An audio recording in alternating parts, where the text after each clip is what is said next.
வணக்கம். தமிழ் ஃபுட் கார்னரில் காளானோட பச்சை பட்டாணி சேர்த்து காளான் பச்சை பட்டாணி கிரேவி பண்ண போகிறோம். இதனுடைய டேஸ்ட் ரொம்ப நல்லாயிருக்கும். காளான் பச்சை பட்டாணி ரெண்டுலேயுமே நிறைய சத்துக்கள் இருக்குது, உடம்புக்கு ரொம்ப நல்லது. இந்த கிரேவி சப்பாத்திக்கு சைட் டிஷ்ஷாக வச்சு சாப்பிட்றதுக்கு ரொம்ப சூப்பராக இருக்கும். அது தவிர சாதத்தில் விட்டு சாப்பிட்றதுக்கும் ரொம்ப அருமையாக இருக்கும். இப்போ இந்த காளான் பச்சை பட்டாணி கிரேவியை எப்படி பண்ணுறதுன்னு பார்க்கலாம். இது வரைக்கும் நம்ம சேனலை சப்ஸ்கிரைப் பண்ணாதவங்க சப்ஸ்கிரைப் பண்ணிவிட்டு பக்கத்தில் உள்ள பெல் பட்டனையும் கிளிக் பண்ணிக்கோங்க. இந்த பேனில் 1/2 டேபிள் ஸ்பூன் எண்ணெய் சேர்த்துருக்கேன். எண்ணெய் சூடாயிடுச்சு. அதில் கட் பண்ண 2 சின்ன சைஸ் பெரிய வெங்காயத்தை சேர்த்து வதக்கிக்கணும். இந்த வெங்காயத்தை ஹை ஃப்ளேம்லேயே வச்சு ஒரு 2-3 நிமிஷத்துக்கு வதக்கிக்கணும். இந்த வெங்காயத்தோட கலர் லைட் ப்ரௌனாக மாறி வரும், அது வரைக்கும் வதக்கிக்கலாம். வெங்காயம் லைட் ப்ரௌன் கலருக்கு மாறி வதங்கிடுச்சு. இந்த அளவு வதக்கிக்கங்க. இப்போ ஸ்டவ்வை மீடியம் ஃப்ளேமில் வச்சுட்டு 2 கீறின பச்சை மிளகாய், 1 இன்ச் அளவுள்ள இஞ்சி கட் பண்ணது, 3 பெரிய பூண்டு 2 கட் பண்ணது இதையும் சேர்த்துட்டு லைட்டாக ஒரு பரட்டி விட்டுட்டு தக்காளி சேர்க்கணும். 2 மீடியம் சைஸ் தக்காளியை கட் பண்ணி வச்சுருக்கேன், அதையும் சேர்த்து வதக்கிக்கலாம். இப்போ இது ஒரு 2 நிமிஷம் போல் நல்லா எண்ணெயிலேயே வதக்கிக்கணும்.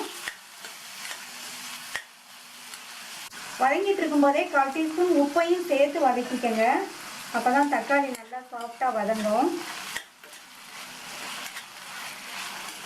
எண்ணெயிலே 2 நிமிஷம் நல்லா வதக்கி விட்டாச்சு. இப்போ மூடி வச்சிடலாம். இந்த தக்காளி வதங்கி நல்லா சாஃப்டாக மசிஞ்சு வரட்டும். இடையில திறந்து பார்த்து வதக்கி விட்டுக்கங்க. தக்காளி நல்லா எண்ணெயிலேயே வதங்கி மசிஞ்சிருச்சு. எண்ணெயிலேயே நல்லா வதக்கி அரைச்சி பண்ணுறதுனால இந்த கிரேவி நல்ல டேஸ்ட்டாகவும் அதே சமயம் நல்ல திக்னஸாகவும் இருக்கும்.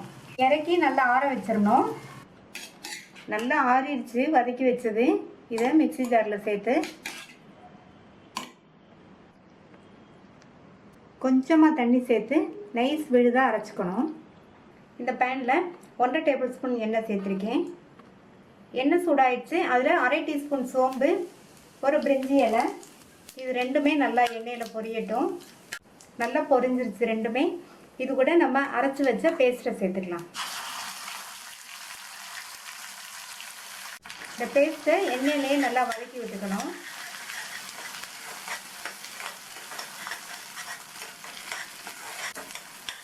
எண்ணெயிலேயே நல்லா 1 நிமிஷம் போல் வதக்கி விட்டாச்சு.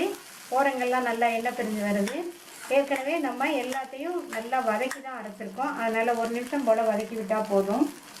இது கூட 1/4 டீஸ்பூன் மஞ்சள் தூள், 3/4 டீஸ்பூன் தனி மிளகாத்தூள், ஒரு 1/4 டீஸ்பூன் காஷ்மீர் சில்லி பவுடர். இந்த காஷ்மீர் சில்லி பவுடர் காரம் இருக்காது, கிரேவிக்கு நல்ல கலர் கொடுக்கும். இது கூட மிக்ஸி ஜாரை கழுவி கொஞ்சமாக தண்ணி சேர்த்து நல்லா வதக்கிக்கலாம்.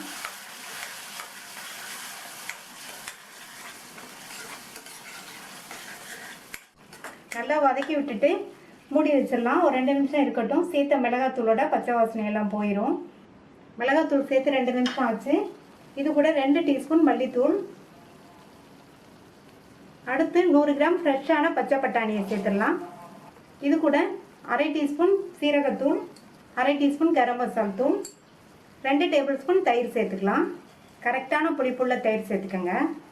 ஏற்கனவே நம்ம தக்காளி வெங்காயத்தை வதக்கி நல்லா நைஸாக அரைச்சி சேர்த்துருக்கோம். இந்த மாதிரி தயிரும் சேர்க்கறதுனால கிரேவி நல்லா திக்காக சாப்பிட்றதுக்கு நல்லா டேஸ்ட்டாக இருக்கும்.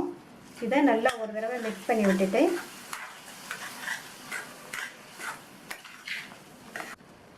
இது கூட 1/2 கப் தண்ணி சேர்த்து நல்லா கலந்து விட்டுட்டு மூடி வச்சிடலாம். இந்த பட்டாணி 3/4 பங்கு அளவுக்கு வெந்து வரணும். நான் ஃப்ரெஷ்ஷான பச்சை பட்டாணிங்கிறதுனால முன்னாடியே இந்த மாதிரி தண்ணி சேர்த்து வேக வச்சுக்கிறேன். நீங்கள் ஃப்ரோசன் பட்டாணி சேர்த்திங்கன்னா மஷ்ரூம் சேர்க்கும் போதே 2ஐயும் ஒன்றா சேர்த்துக்கலாம். இப்போ மூடி வச்சிடலாம். இந்த பட்டாணி 3/4 பங்கு அளவுக்கு வெந்து வரட்டும். 7-8 நிமிஷம் ஆச்சு. சேர்த்த பட்டாணி 3/4 பங்கு அளவுக்கு வெந்திருக்கு. இது கூட க்ளீன் பண்ணி கட் பண்ண 150 கிராம் மஷ்ரூமை சேர்த்துடலாம். மஷ்ரூம் சேர்த்துட்டு ஒரு தடவை நல்லா மிக்ஸ் பண்ணி விட்டுட்டு இந்த கிரேவிக்கு தேவையான அளவு உப்பு சேர்த்துக்கலாம். தக்காளி வெங்காயம் வதக்கும் போது கொஞ்சம் உப்பு சேர்த்தோம். இப்போ கரெக்டாக ஞாபகத்தில் வச்சுட்டு சேர்த்துக்கணும். நான் 3/4 டீஸ்பூன் உப்பு சேர்த்துருக்கேன். உப்பு சேர்த்துட்டு ஒரு தடவை நல்லா எல்லா இடத்துலையும் ஒன்றா பரவுற மாதிரி மிக்ஸ் பண்ணி விட்டுக்கணும். இது கூட கொஞ்சமாக தண்ணி சேர்த்துக்கலாம். ஒரு 1/4 கப் தண்ணி சேர்த்துருக்கேன். இந்த அளவு தண்ணி சேர்த்தா போதும். ஏன்னா வேகும் போது காளான்ல இருந்தும் தண்ணி விடும். மூடி வச்சிடலாம். இந்த பச்சை பட்டாணியோடு சேர்ந்து காளானும் வெந்து வரட்டும். இது வெந்து வர்றதுக்கு ஒரு 6-7 நிமிஷம் ஆகும். 6 நிமிஷம் ஆச்சு. காளானும் பச்சை பட்டாணியும் நல்லா கரெக்டாக வெந்துருச்சு. பொதுவாக காளான் 6-7 நிமிஷத்தில் வெந்துடும். அதுக்கு மேலே வேக வச்சோம்னா ரப்பர் மாதிரி ஹார்டாயிரும். அவனுடைய சுவையான காளான் பச்சை பட்டாணி கிரேவி ரெடி ஆயிடுச்சு. கடைசியாக இதில் கொஞ்சமாக கொத்தமல்லி தழை சேர்த்துட்டு ஸ்டவ் ஆஃப் பண்ணிடலாம்.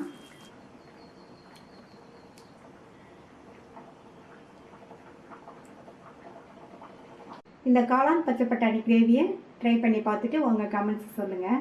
தேங்க்யூ.